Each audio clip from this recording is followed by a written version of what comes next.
We can't talk about sports, first of all, or being Puerto Rican without mentioning that Benito is going to be headlining Super Bowl halftime this year. And I am I am so hyped. Y'all don't even know. No, Y'all, I can already see it. They're gonna have to hate on the halftime performance in 2 languages. yes. And let me tell you something, they better get these closed captions right. Yeah. Because I know Benito, he's not going to be speaking English. No. Everybody No. better Duolingo it up. Yeah, I can't wait. Yo, I was so hyped. You have no idea. I'm going to be insufferable once again. That's what we want. That's what we want. I know, right? Seriously. Okay, here we go. I'm going to start off again with our question. I got 2 for y'all today. Okay. Currently, what, who, where is your third rail? Like, what's your live wire this week? Because I feel like a week goes by, but a year worth of news happens. So what is it this week?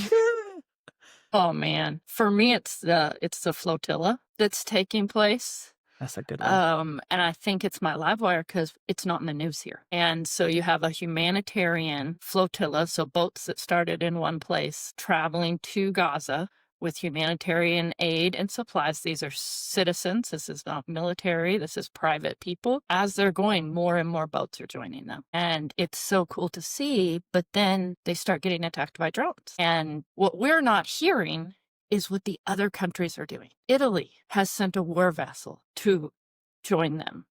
Turkey is sending drones. Spain is sending a warcraft vessel to travel with them and protect them. And if I wasn't on TikTok, it's not even, I opened the AP News. I opened the BBC and I'm not seeing it. And this is the brink of a massive war. So that's my live wire this week. That's a good one. My live wire might get me canceled, but I'm going to say it anyway. My live wire is Kamala Harris. She's on a book tour. She is being protested at some of her venues. And some people believe that she is beyond reproach, beyond protest, beyond public critique. And I hate to inform those people that no one should be. I believe people in power should be protested. They owe us. We are their constituents. We voted them in. We make them millionaires and billionaires, right? They have a responsibility to us. And I don't want to hear that she's a private citizen either. Just like I don't want to hear that Obama's a public citizen. Should Obama be being protested for what he did about immigration in this country during his tenure? Yes. And what he did with drones? Yes. All day, every day, as should every other politician. And she's not a private citizen because I do believe that this book is setting the stage and framework for her to run again. From the excerpts I've read, it doesn't seem as though she has grown, shifted, or evolved in terms of her stance on Gaza. And I get it. She had 107 days. I get it. She's a Black woman. I understand how the lens and the stage was completely different for her. And we have to take accountability for the mistakes that we make. We're smart people. She is a smart person. And I demand more of her. Did I vote for her? Yes. For our audience, don't come for me. I voted for her. I voted for her. I voted for her. I remember those conversations leading up to that. Yeah. I voted for her. And she's a person in power. She's not beyond reproach. So she should be being protested. She should be evolving on certain topics, and she should be taking some accountability for the results of the election. I hear you. In support of all of my friends who have amazing kids with autism, my live wire is bad origin stories. Since last we met, there's a theory that acetaminophen, that Tylenol is a cause of autism. What happens when the monkeys run the circus? To all of my friends, to all the young people I know who have an amazing superpower and are rocking anywhere on the spectrum, I sincerely apologize to the buffoons in charge and apparently in health who have now suggested, for the headache that they've become, that Tylenol as a cure has caused autism. So, to all the laymen who are now medical experts, on behalf of many of us, please shut it. Yeah, 1000%. Wow, how crazy different those 3 live wires were. And that's why we are the dynamic trio, otherwise known as the Third Rail Podcast. So, another take that I'm so curious to poke you all about, is there someone who, besides, the obvious players in the government, who could take several seats this week on our train metaphor? Who can sit all the way down?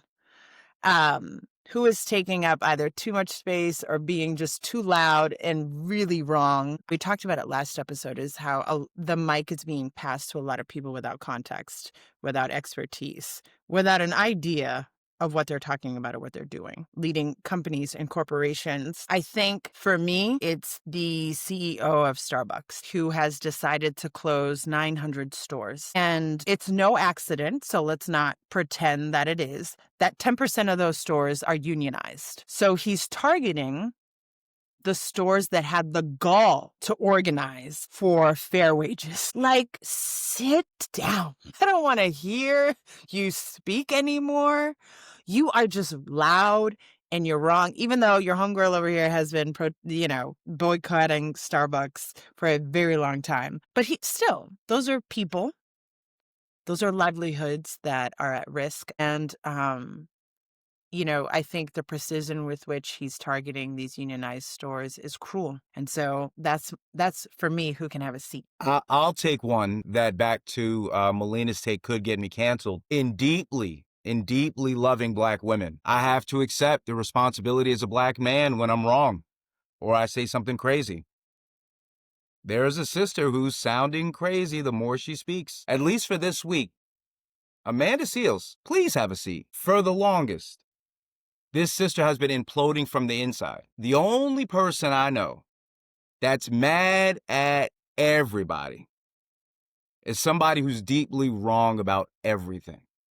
Amanda Seales has been so toxic lately on her takes on everything that recently, by comparison, she's making Candace Owens make a lot of sense. Amanda, take a breath. Sis, we love you. Less is more. Amanda Seales, please at least take a seat for a 60-second timeout and recognize that being right is better than being loud. My mama used to warn me about folks who are strong and wrong because they think they're both and they're not. We'll take you back 7 days, but please, Amanda, take a timeout. I haven't listened to any of her takes lately, so I'm curious to hear what got her on the list of folks that needed to take a seat. When I know. you're looking for both attention and you're trying to give direction, I've heard the adage, good meat makes its own gravy. But thirst trapping and truth telling are not the same thing. I think it's safe to say Melina and I know what our homework is this afternoon. I'm actually going to go in the opposite direction. I want to talk about who I want to put at the front of the train, and that is Cardi B. The joy and honesty and realness that she has brought. I think I've listened to every podcast episode. If you're familiar with Angie Martinez, longtime DJ, huge name in the music industry in New York City, she's got a podcast. Her and Cardi B talking. Cardi B on Who's Your Daddy podcast. Like, I've watched all of them, and I could not be more enamored with the real person telling real life stories, answering questions like, how are you going to raise your little boys to treat women? And just so educated in so many different areas. And as someone who lives in New England, had to have a talk with my wife yesterday that the Patriots got Cardi B and the Chiefs only got Taylor. But I think if people aren't listening to what she's doing and saying diss tracks aside, because it was beautiful, that's someone our world could look to. So yeah. Oh my God, I love the direction you took that in. I love me some Cardi B, Bodega Maddie. Oh, yeah. I know, Ginny, you've been listening to the whole album, probably on repeat. Yes? Okay. That's what I thought. All right. Thank you for indulging me, y'all. I'm so excited to kind of talk through youth sports culture with the two of you. I think sports in general for the three of us is very important, either because we were all athletes in our heyday, either we're forced to coach or love to coach, whatever your bag is at the schools that we used to teach at. And I think we come at this through three, as usual, per usual, three different lenses. And I'm excited to kind of dive into NIL debates, trans inclusion, women athletes, equal pay, accessibility to youth sports. So I just remember that as a kid, I felt like youth sports were the great kind of equalizer. It's where you met a lot of your friends, right? It's where you got all the energy out. It's where you learned about teamwork and skill and had a good time. But I think today it has morphed into, I think some of those things still exist. And I think it has morphed into something different because of capitalism. But I think today it's about like access, identity, equity shapes who gets to play. It shapes who gets paid and it shapes who gets left out. And for me, it's sad because I want everybody to play. As a former coach, as a former athlete, as a mom.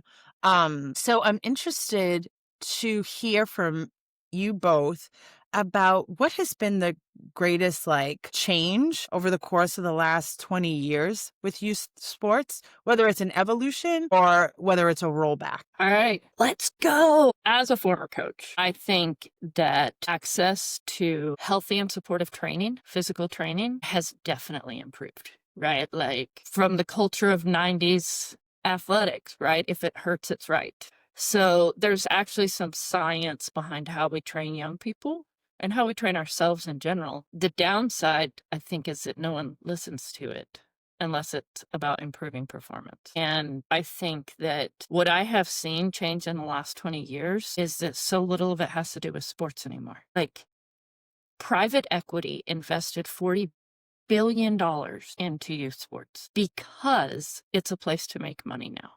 When I was coaching high school basketball, I despised the AAU because the number of coaches I saw, it was about them saying the player was successful, not actually the player. And this is such a complicated question for me because I want every young person to have the ability to be physically active, to do the individual sport and find out what that means to who they are, to do the team sport and learn the skills and understand that. But it's not about sports anymore. It's about winning. And it's about winning at all costs. And what we are sacrificing in order to say we won is our children. And the science, the economics, everything points to that direction. And yet we don't listen. Deep cut, Jenny. It's definitely that paradigm of collaborating versus competing and what it does to the erosion of culture. I want to take on NIL as a necessary disruption to business as usual, because what we know is that business as usual is highly unusual. Take my inspiration from Warner Brothers cartoons, because that's where all great inspiration comes from. I remember learning from Bugs Bunny that it's no fun when the rabbit got the gun. NIL, name, image, and likeness. Ultimately, the democratizing of capitalism and opportunity into the free market has become the op in the group chat, apparently. Except what it exposes is the expansion of economic opportunity. I'm an 80s baby. There were only two groups of folks that were white that came into the inner city in the 80s and 90s. One were drug dealers. Two were college athletic recruiters. And they were both coming for the same high. Before NIL, all the money was concentrated into boosters and private donors who would own the directions that young people, especially high school athletes with college aspirations, would go. They held the purse strings. They would say, not to all, but to many of those aspiring athletes with collegiate hopes who came from single parent homes, we'll get your mother out the ghetto. We'll get your mama a house. We'll get you that car that you wanted. In fact, they sounded a little bit like the drug dealers did they not? What NIL has done is open the market so that athletes with dignity can get the money in their pockets. And boy, is that making everyone mad. But why take me? Why take my word for it? Please, third rail family, enter Nevin Shapiro and the 2001 to 2010-11 Miami Hurricanes. There's a 30 for 30 on Netflix about the Miami Hurricanes in that 2001 to roughly 2010-2011 period. He was a major private booster and scam artist in the South Florida, Dade County, Miami community, who was lining the pockets of players and the institution because it resulted in an NCAA self-imposed suspension before it was an NCAA sanction, all about putting money in players' pockets. Here's the paradigm shift that's related to youth sports. The power shift has gone back to students, many from underrepresented, underprivileged backgrounds, and their parents having control over their direction, as opposed to the powers that be having that power. And what an interesting time it is, racially speaking, when the way out of the ghetto is controlled by the people in the ghetto. The subtext is clear. Any economic engine that can't be controlled predominantly by a dominant race has to end. What fun when the rabbits got the gun. That is the root and problem of the NIL. There is now the root and fruit that not everyone can eat from. And as a dad of athletes who will be NIL athletes, I'm loving it. Florence, I have a question for you because I love this. And I think that what you're speaking to is that perfect disruption. My question for you is capitalism does, supremacy does what it does, right? And so I'm wondering if you have thought of what we can keep an eye out for if the NIL is starting to be co-opted by those systems. I think it's a great question. Any of my young people, certainly my children I talk to, who are at current aspiring athletes who may or may not go on to play sports in college or professionally, I'm encouraging them all to go to law school. Because if you're not going to be the athlete, you can be the athlete's agent. I think I hear Nicole Flynn. For those of you not in the know, shame on you. But she is principally the agent to Jalen Hurts, and by it, so many more. She's a Delta who reached out to her fraternity brother as he was entering the league, Jalen Hurts, who's a Q, a brother of Omega Psi Phi. What up, bros? I can hear y'all now. But she became his agent, and by it, the agent of a lot of top flight NFL players. So, Jenny, to your question, if it's inevitable, then it may as well be immediate. If this is going to be a bull running in the market, Uh-huh. boy, we got to learn how to make more matadors. Interesting. Fascinating. Because I know nothing about the world of NIL. So thank you for that, Lawrence. I think mine is affordability. I think we've been kind of hinting at accessibility. And Lawrence and I joke about this, but it's kind of tragic at the same time how much we pay in dues, how much we pay in club fees, how much we pay in tournament fees. And all three of us on this screen are very privileged in that we are able to do that. I only have to do it for one, but Lawrence, you have to do it for several, depending on the season, and you probably have like some weird matrix somewhere. He probably is working just to pay dues and summer camp. For me, that's been the biggest change that I've seen in the past 20 years. When I played soccer, it was maybe, 50, $100 a season. And I played both town, city, travel, and I played club. It was not $5,000 a year, plus tournament fees, plus if you get on the elite team, and I'm specifically talking through a football/soccer lens, football as in the real soccer. Soccer for me is the big equalizer. The whole world plays it, and you just need a ball. In some countries, they don't even use a ball. They don't have a real field. Some of them don't even have shoes, and they play. You need $5,000 plus tournament fees, plus your own ball, and spend $400 on uniforms. Make it make sense, people. I was recently watching an interview with A-Rod, and someone asked him, what's the biggest difference in youth sports culture now?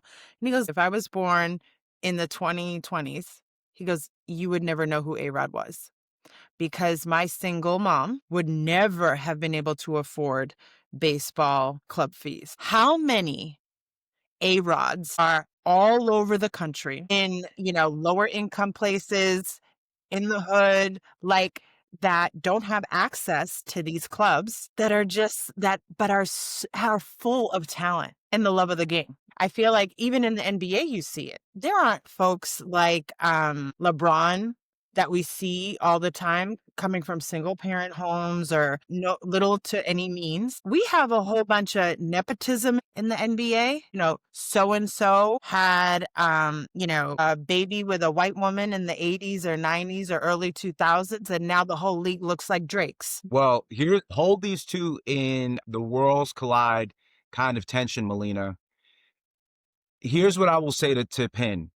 In a lot of these pay for play arenas, and all Mhm. of us have been there either as coaches or as parents, in these pay for play arenas where the price ceiling is the gate kept. A lot of these kids are trash. Terrible, horrible. Their parents pay to get the kids out of the house. Correct. The parents or the family members or the au pairs Hmm. need something to do on Saturdays or on the weekends. They need business of their own because they have no business of their own. So they pay, and the whole family's involved in the sport. Their kids are terrible. Pay for play doesn't mean ability to play.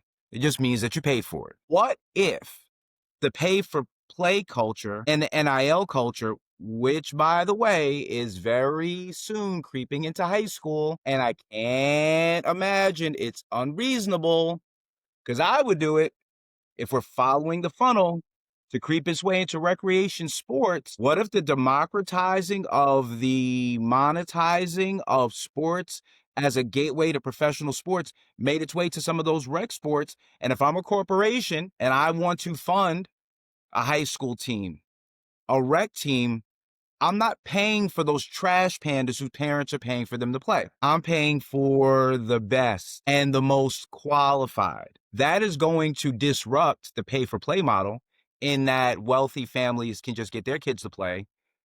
The more talented kids, as the ones you're describing, Melina, who have neither sock nor cleat nor goal, will have that.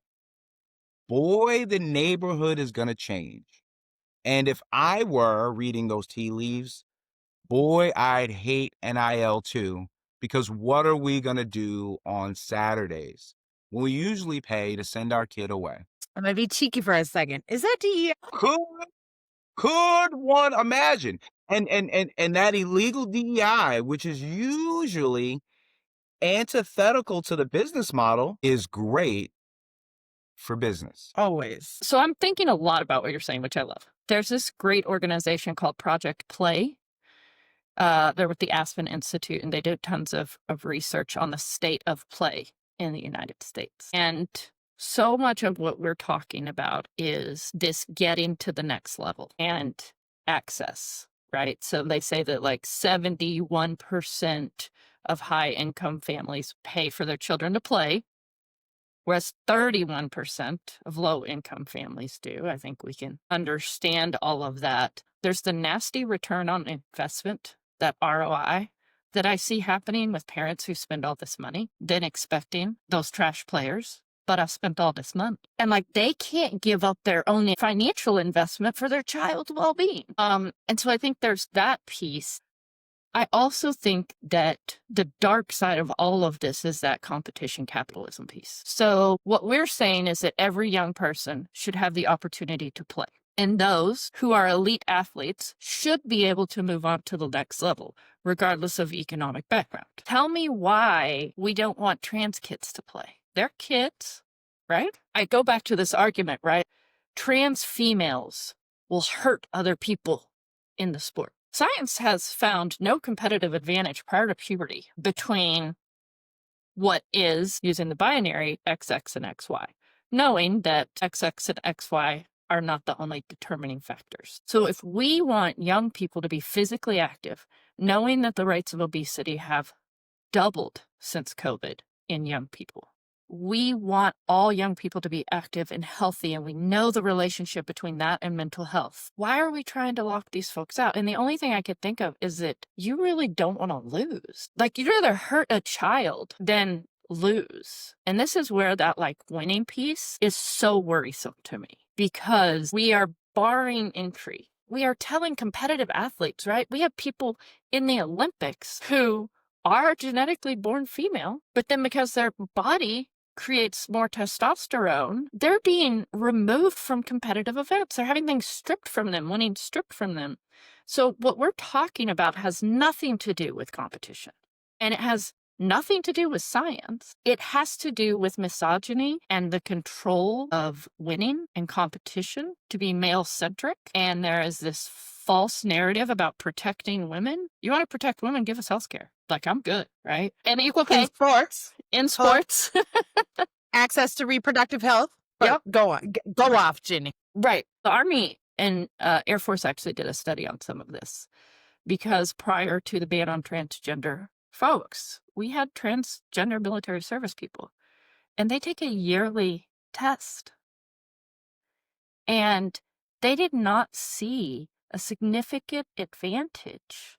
They saw them lose the ability to perform at a higher level. You don't keep it with hormone therapy. So this is just about power. And to me, everyone having access to this thing, because the gatekeeping is so deep in so many different ways. Thank you so much for naming that, Ginny, and, for calling it out, because there's so much debate, but trans athletes make up such a tiny portion of the athletic population.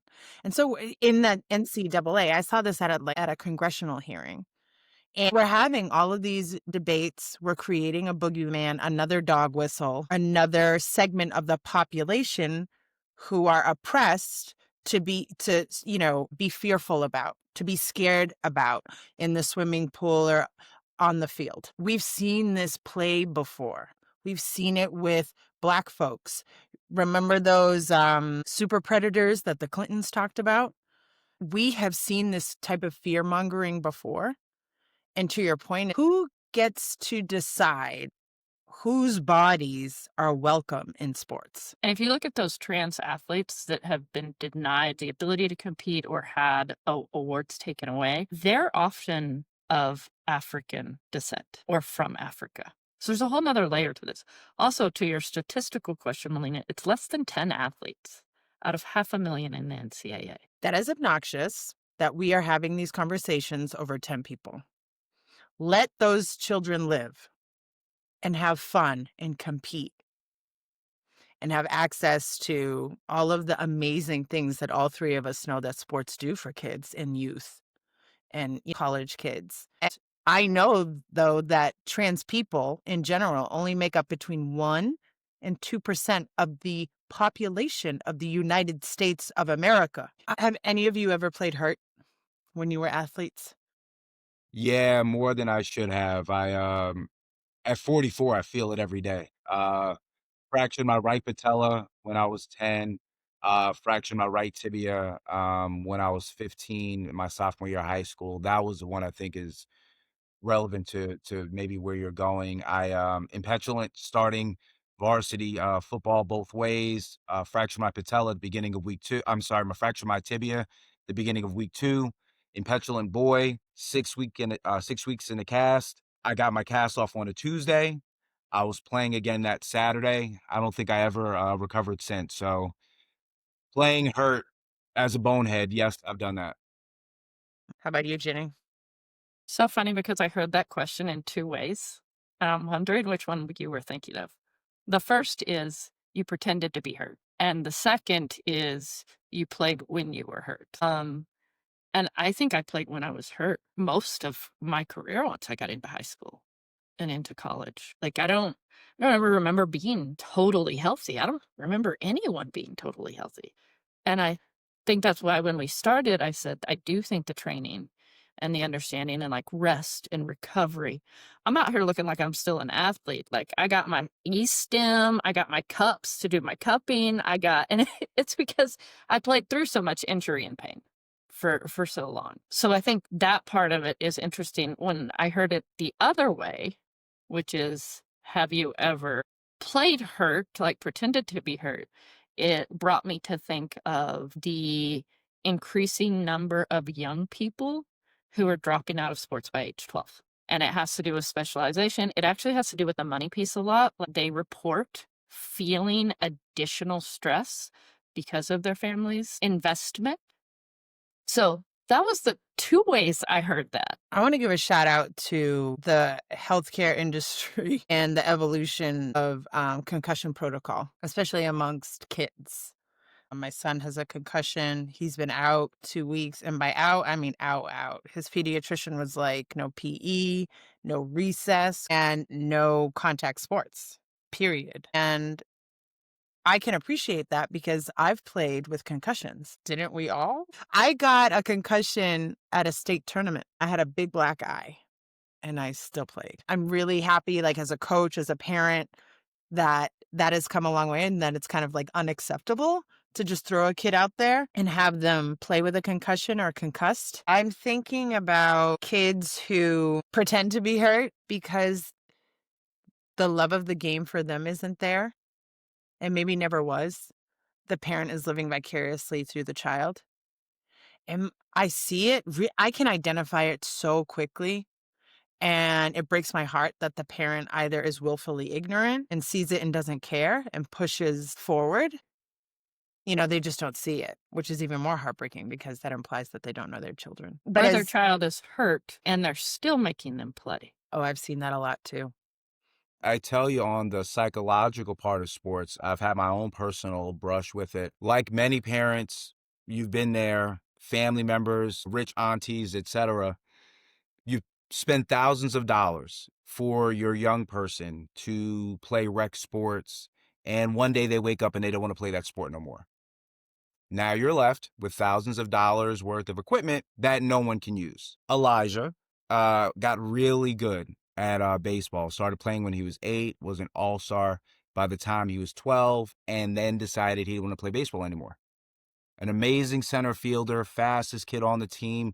They could just make him a pinch runner and he'd go take all the bases. I'm watching it. Never played it, but I'm watching it. Why don't you love baseball? Talked to a buddy of mine who played baseball at Columbia, and he gave me some really good insight. EJ was having trouble at the plate. If he was up for 3 at bats during a game, he could go 1 for 3 or he could go 0 for 3.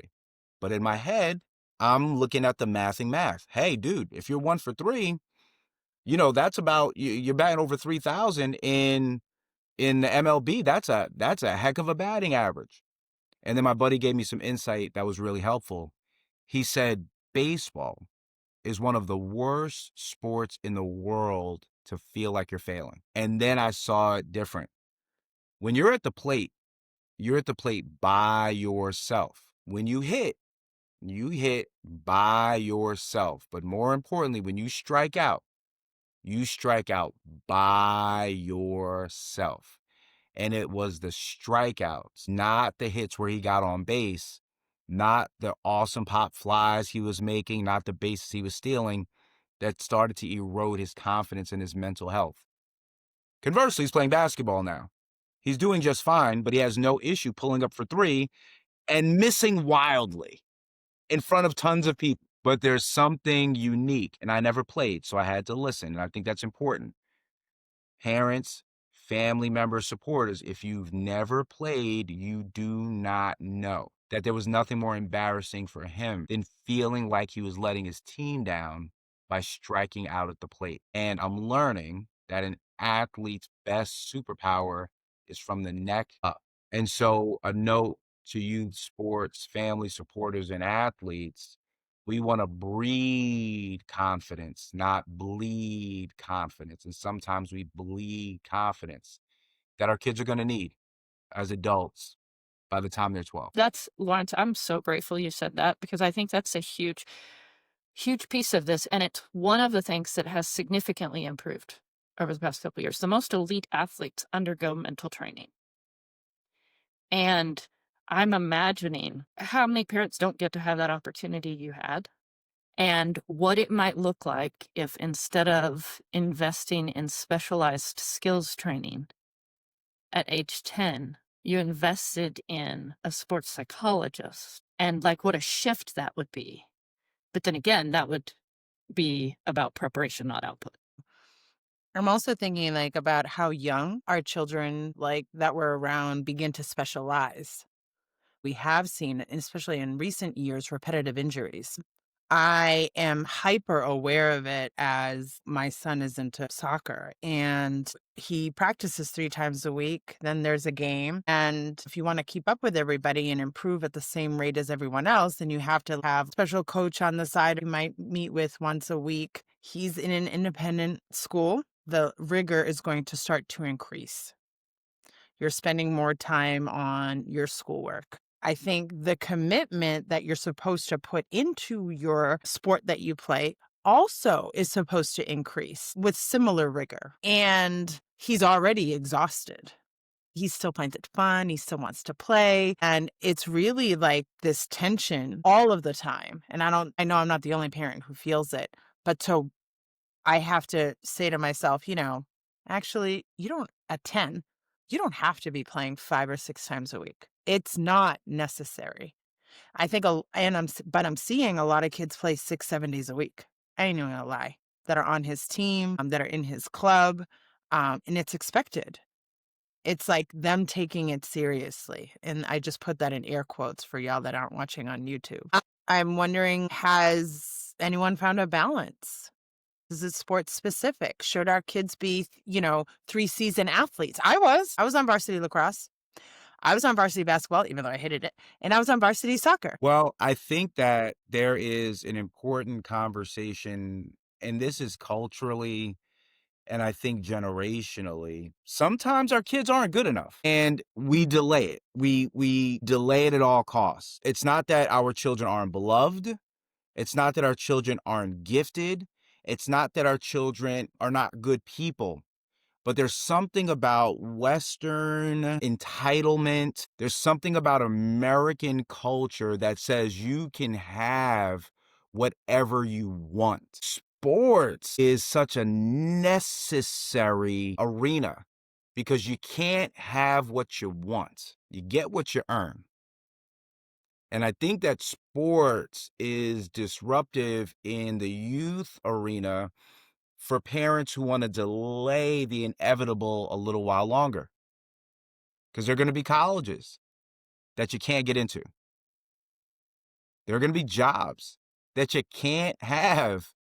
There are going to be places you can't go. And at an age where we may want our children to feel like they are the bee's knees and cold and polar bear's toes, you may just not be good enough. This participation versus achievement culture hits an intersection between middle school and high school sports. I am terrible at several sports. By the time I got to high school, I played in what I was good at. And I think in this current moment, working with our children so that they can participate and be healthy in a time when many are not, so that they can be whole and sane in a time when they are not, is valid. And there are some shells that are beyond our children's reach. And I wouldn't want my children to skip an important lesson between learning the difference between entitlement and achievement. And I think for a lot of folks, it's pushing up the date on a conversation they've been delaying. But I think like specializing so early doesn't give children the opportunity to figure it out, to figure out the love by the time they get to high school. Because if I've only been playing a sport and I'm 14, I haven't had enough of an appetite for anything else because practicing 5 or 6 times a week. You know what I'm saying? So I feel like we're doing a disservice to specialize so early and not giving our kids a chance. I wouldn't advise my kid to marry the first person they dated. I'd be like, absolutely not. We ain't doing this. I No, we feel are targeted.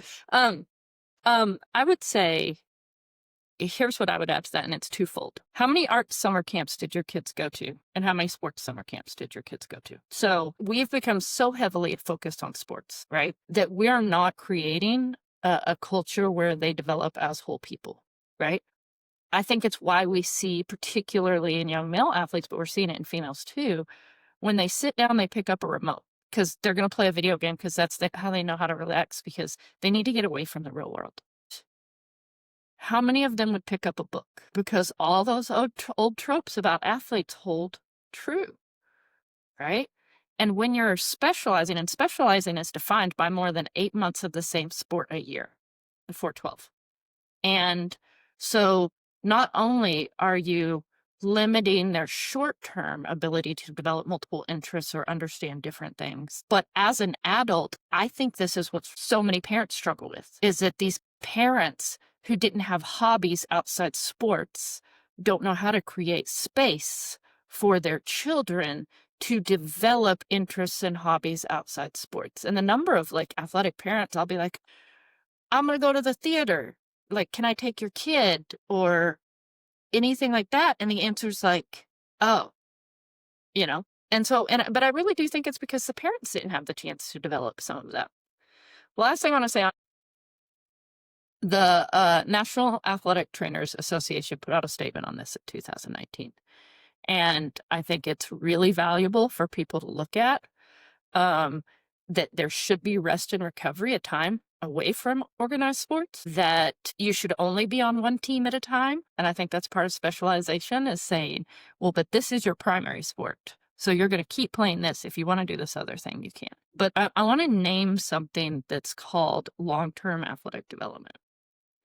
And the National Sports Medicine Institute talks about this. They have a program around this. And they say the key components of this is physical literacy, which is a broad range of fundamental movements so that we don't see that overuse and we see foundations for athletic success and doing more than expected, because people who are training one way don't have those levels of movement. Periodization. So structured training and competition across the year to optimize performance while minimizing risk and burnout. Age-appropriate training, like, should a 10-year-old be lifting weights? Question. No. Period. The end. Go ahead. And when they talk about age-appropriate training, they're talking also about psychological growth, not just physical growth. And then everyone keeps talking about rest and recovery. But I know so few young people that have a day when they're not doing sports, if they are athletes. Of course, we know the opposite side of that is if they don't have access to athletics, they don't get the 60 minutes a day. Right. And the last thing is multi-sport participation. Over 46% of athletes in the NCAA Division I were multi-sport athletes. And I think that that's number one, not all of them are going to be in college playing sports. And the number of them that will gain significant college debt by going to a Division III school to play sports because they can't get a scholarship, but sports are more important than anything.